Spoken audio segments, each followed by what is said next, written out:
Hello and welcome back to Stay Plugged In. My name is Sheridan, and today I am here with Stephanie and Rick, parents of Comp RL. So I'm Stephanie, mother to Comp.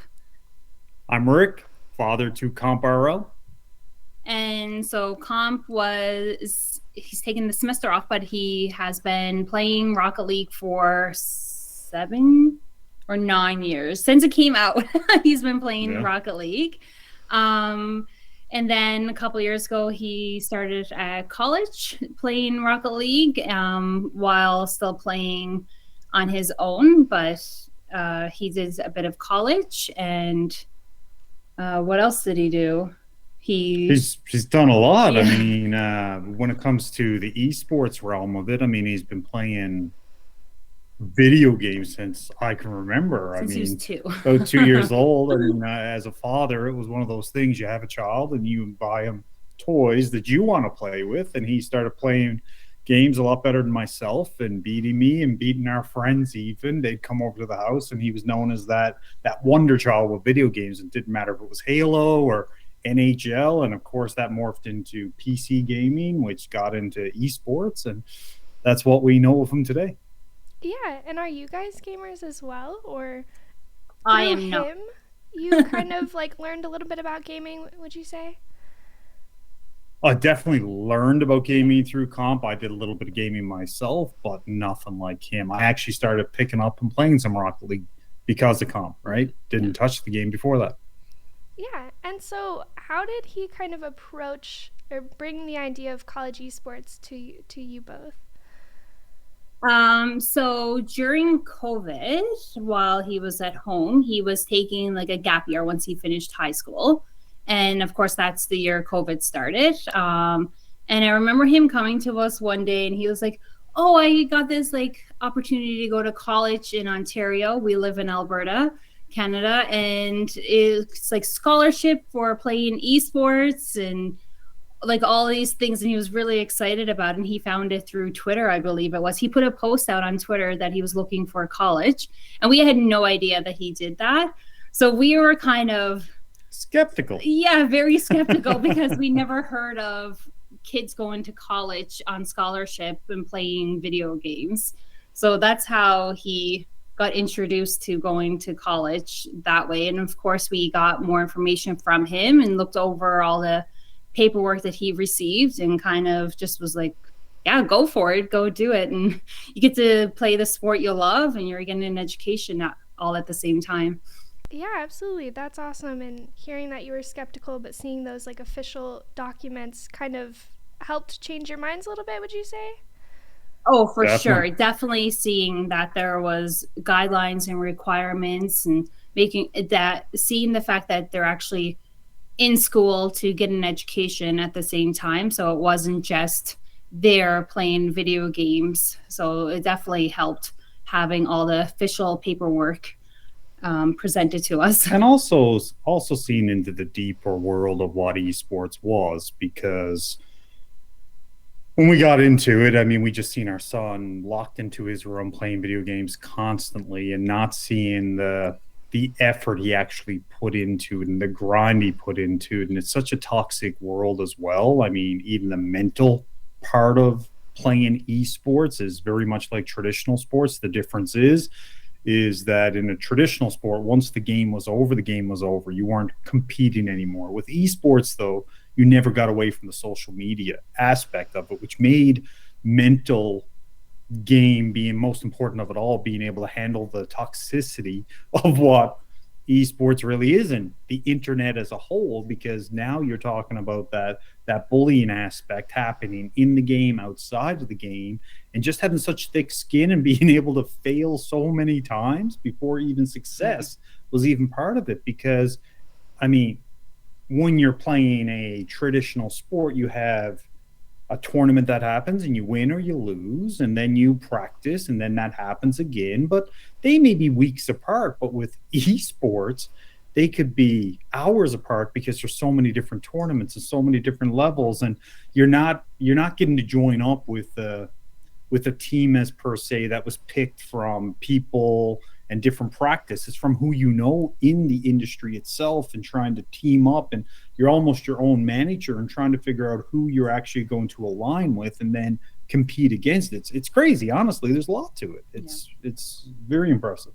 Yeah, there's a ton of that work where it's like you're your own social media manager. You can't really get it out on the field, I guess, like in traditional sports. If you're like dealing with something that like that the pressure of competing, you kind of can't really get it out on the field, I guess, in Rocket League. So social media is definitely toxic. And have you seen that kind of like wear on comp a little bit, or like how do you all deal with that kind of aspect? I found one thing with comp, I found is his mental game is really good that way. And I mean, he's lost more than he's succeeded in most cases. Most people, that's how success even happens, all the failure. But once he fails, and it was a game and he was so close, and, you know, he got second place or third place, he's just, I'm going to grind again and we'll regain, right? I mean, things went wrong. There's not much we can do about it now. We're just going to get better and move on from there. So he's always bounced back from failure. Yeah. He's really good with like not letting those things affect his love of the esport and his want to do better and to go further. Yeah, absolutely. And would you say some of that might be because of how supportive y'all are for him? And what would you say maybe that mentality, his good mentality, is like? Definitely how supportive I am. I don't know about you. Right? So backstory, we were not as supportive now, or back then, like when he was in high school and stuff, as what we are now. But the game and the world of esports has grown so much over the last 5 years. I want to say even just 3 years with COVID happening, because I feel like it's really stepped up. But so we never really understood the esports aspect of it and like the opportunities out there. So we definitely were not supportive the same aspect when he was in high school. But now once he went to college and all of that, and we understood we have definitely stepped up our support to him. And we also took the time to ask him questions about things and learn about the sport ourselves and get more involved in the community that way. So I'm sure that has helped him quite a bit, because we're asking questions instead of just letting him go do his own thing. We're part of the process. And the big thing is that communication aspect. There's a lot of children who don't know how to talk to adults. There's a lot of adults who don't know how to understand children, where we both had to step back and look from the point of view of each other and go, okay, what are you trying to explain? Why is this important to you? And this is what I'm trying to explain, and that's why this is important to me. And once we stood back, looked at each other, and kind of looked at the goals he was trying to form out, and still meeting with the things we had expectations of him, I think it all came together. Yeah. Right?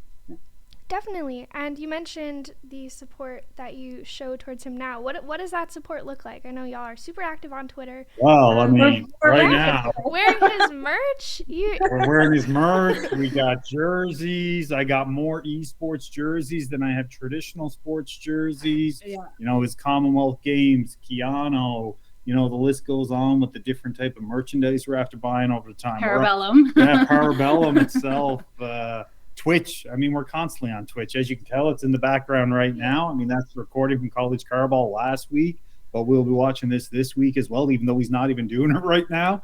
But it's still Rocket League itself, and esports is part of our household now. Yeah. And it's one of the things that we do everything we can to support him in it, whether it's a new computer part he might need assistance with, or it's the ability, he's down in a soundproof room so he can stream in the middle of the night if he needs to, and all these different types of things, right? So yeah, it's definitely, I think the support helps. Yes, yeah. Anything we can do to support him in that nature, right? And how would you describe college esports for a parent who doesn't know anything about it? College esports for a parent who doesn't know anything about it. Actually, it can be really confusing, and they got to reach out to people. They got to have an open mind, I guess, is the big thing I would say. If you have a fixed mind, you're never going to wrap your head around it, because it's not the traditional sport the way you may think of it. It is different. the way you engage in it. I wish even the Olympics would understand that, because I've seen the announcement today about what the Olympics is doing and what they brought in as esports. And honestly, it's mind blowing that they even think it's a traditional sport, but it's electronic, so that's an esport. Kind of crazy. But if you're a parent and you have a child and they could be in junior high right now, talk to your child about it and go to some of the things that your child is involved with. Reach out to the parents that's went through it. I mean, even when you're talking about RLCS and some of the parents there who are actively involved, I mean, they exist as well. And your kids can help point you in the direction to the people who are somewhat actively involved that maybe can help them understand, right? Yeah, absolutely. Did y'all go to CRL Worlds last year? No, and I'm kicking myself for it. Oh, no. It was kind of last minute, so the logistics around planning to go. But trust me, we were watching from home every minute and texting in between. I got video clips of every time he was on the stage and like celebrating and just the crowd. And so we definitely have lots of video from watching at home. We had it on the TV the whole weekend. But definitely kicking ourselves for not going. Even when he went to the Commonwealth Games, I mean, we were up at I think one of them was 4 a.m. to watch one of the games. There was 3 o'clock in the morning. We were awake watching, because he went to Commonwealth Games this past summer for Team Canada, and because of the time difference, we were up in the middle of the night to watch him play, because again, the logistics of going, especially so we didn't get to go to one. Well, I did anyways, and this was many years ago now. Like 7 years. We're out of Edmonton, Alberta, but he got invited or won a seat at a LAN party down in Toronto. So we actually had a family vacation booked at the time, and honestly, he came down to us and he was all excited that he had this tournament he won and he was going to a LAN party. And again, he was in probably grade 11 at that point, or maybe grade 10. And he came down and we were like, no, you're not going. And he's like, what do you mean? What do you mean I'm not going? This is a LAN party, this is what I want to do. And we're like, but we got the family vacation, we can't do it. So we actually made changes that I flew into Toronto with him, they went to their other place, and we met up after his actual LAN party. It was really cool. It was a great experience. Yeah, absolutely. And then going back, you mentioned that seeing those official documents from the college helped to legitimize it for you. Was that the first point you were introduced to this idea of college esports, or were you part of the recruiting process at all, anything like that? No, so the first time around, no, we weren't part of the recruiting process at all. The second time around, when he went through another scholarship, we were, and we found that really good, that the school got really involved with us and talked to us about it and kind of brought the parents into the experience instead of just really dealing directly with our child, right? Because it helped us understand. And I'd recommend that for any type of college that's out there, to engage the parents, be involved with the parents, because honestly, the parents a lot of the times are the ones paying the financial debt sometimes. Even if it's a scholarship, there's still, there's still money that has to be passed around somewhere, right? And everybody wants that supportive nature too. So if the parents are brought into the process, they can at least understand it a little bit better and have somebody who can explain something if their child can't, right? Yeah, absolutely. We always try to say that involving your parents is super important, because parents might have questions that you may not even considered. So definitely important, especially when you're making a huge decision at such a young age. And then what advice do you have for other parents who might be on the fence about college esports? I know you mentioned asking questions. What do those questions look like? Anything like that? Yeah, well, the support system, I mean, find out if that college esports scene you're going into is actually part of the varsity athletics program. Yeah. The reason I say that is because some colleges, universities, not part of varsity, so they're not involved in the same varsity type of thing you would expect from a college or a university, where you're doing exercises and you're into, getting into some of the things where you go into the groups and the mental health, but also being part of the bigger athletics program, and you're not just another isolated little side project. You're part of the education system the dean, the university president, whoever, understand that this is an important part of the actual schooling system and not just a social club, right? Make it real, because it is real. Yeah. Right. Some other questions that parents could be asking the colleges, like the expectations, like making sure that that is very clear in the contract or paperwork that they're obtaining, and actually having those conversations instead of just reading it on a piece of paper. Because I think a lot of times that can be a little bit confusing for some students, what expectations the school has for them compared to, because again, esports, there's so much more involved. It's not just like you do a practice and you're done with it, because there's just so much more grinding involved. And they also have school work on top of that. So making sure that the school work and their grades are important as well. And not just saying you need to follow these guidelines, but actually following up that the students are keeping up their grades and attending class and all of those things. And the practice schedule, like you were saying, that it makes sense, right? That it's not,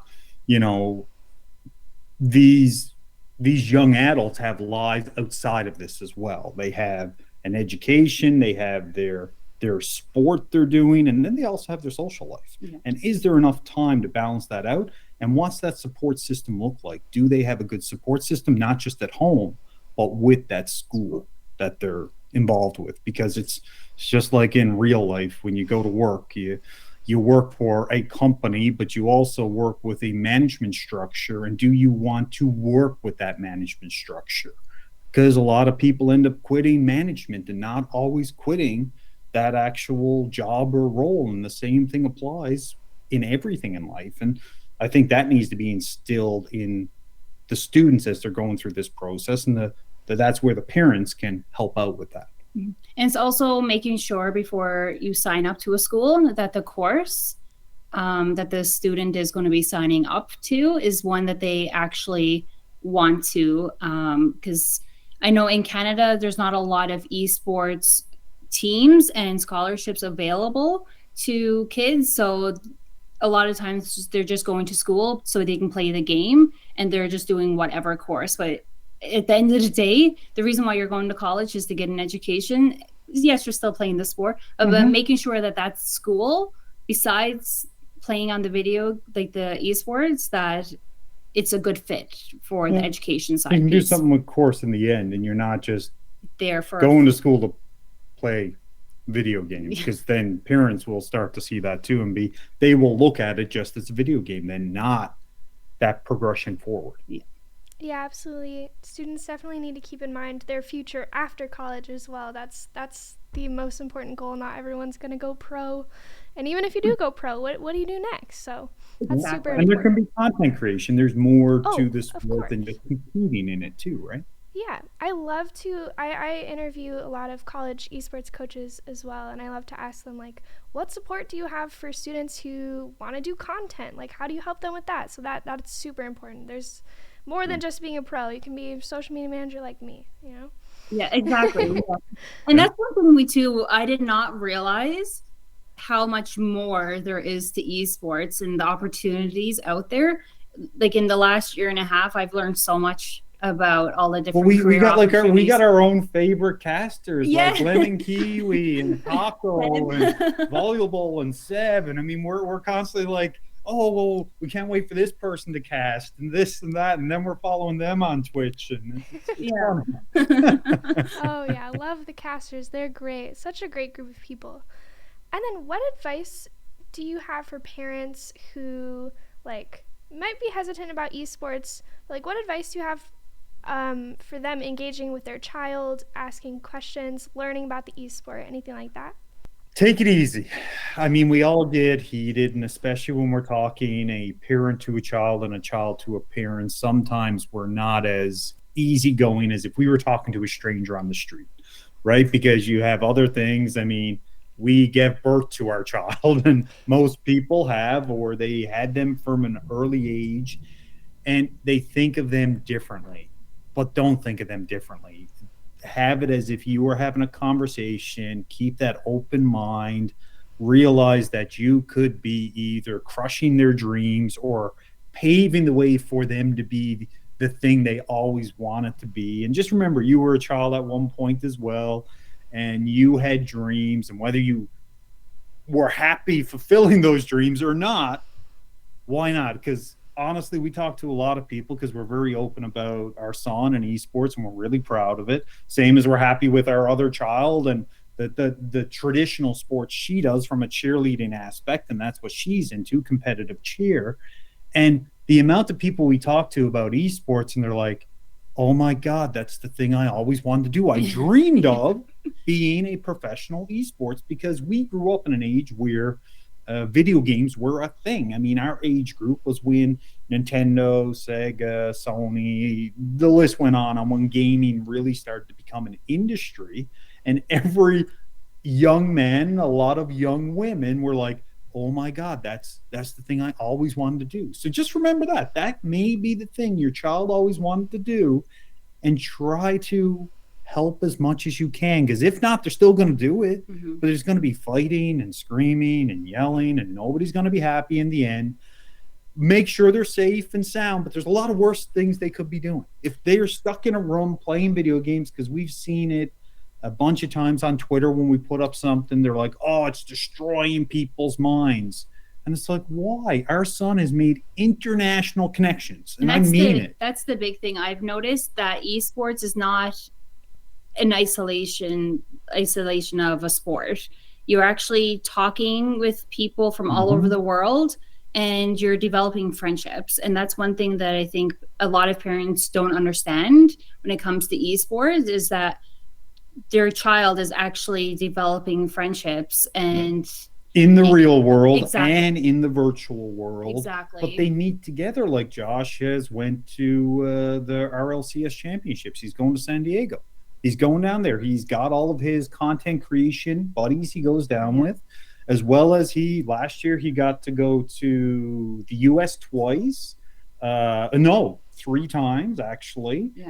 This year he went once to the US. He also went over to Europe, and he did all that through esports. And he's built relationships with physical, real people. And people they get locked in this whole thing of what social media is, what the internet is, what Facebook is, fake news, all this fun stuff. And they don't look at it that it's the same as going to the arena on a Saturday morning at hockey. Because once you leave the arena, a lot of them disconnect and don't spend any time, or it's very isolated to that small community. Whereas with esports, just remember, your child can have such a much more diverse upbringing being involved in something like that, because they're getting to involve themselves with all different cultures and everything that you may not technically get when you're just isolated to your community, if that makes sense. Yeah, absolutely. That is super important. And there's a ton of skills that you learn from participating in esports. Communication is a huge one. You're not always seeing your teammates in person, so you have to learn how to communicate via voice, via text, everything like that. So yeah, and esports are rarely ever like a one-person game. Like maybe Super Smash Bros, but League of Legends, 5 people, Valorant, 5 people. So yeah, it's super important, and I think that helps. And then how can we change the narrative that many parents have about esports or gaming in general? I know Rocket League is car soccer, but Valorant, you see that as violent video games a lot in the media. So what do you think about that? Keep doing this. Yeah, exactly. More this kind of stuff. Exposure. We're bringing the parents into it, getting the exposure out there. I mean, all sports are violent. Sports were created from violence. That's where it all existed, right? So I mean, whether it's hockey, football, basketball, there's a violent component to it, not guns and stuff like that. But people have to realize it is a video game. It's not real at the same time. The competitive nature of it, the skill set is there. But just remember, the gun that goes off is not a real gun. And it's been proven, I think, multiple times through scientific research that video games do not relate to violence in the overall picture of things. The studies have been done, even though there's always the opposite effect where they think it is. But I think just having the open communication, knowing your child as well, knowing what they're into. It's not the video games that are going to cause the problem. Sometimes it's the Instagram and the back end chatter that happens with young kids, and that's another issue altogether. And you get that with anything, not just esports. Another thing I think is organizations encouraging the players to get their parents involved, like providing them with more information, or just saying like, hey, get your parents, like send them this link, get them if they are on social media, have them follow these accounts. They're good for information about esports and all the different opportunities that are out there. I think that's a big thing, because a lot of parents won't, I think where it happens with the lack of communication or the understanding of esports is they might not be big on social media, so they don't know that they can look for a community in esports on social media, because I never knew that before, and I am big on social media, and I never knew there was such a community of it. So I think encouraging the players to share things with their parents more, that of the content that organizations are putting out there for them, I think that would help a lot.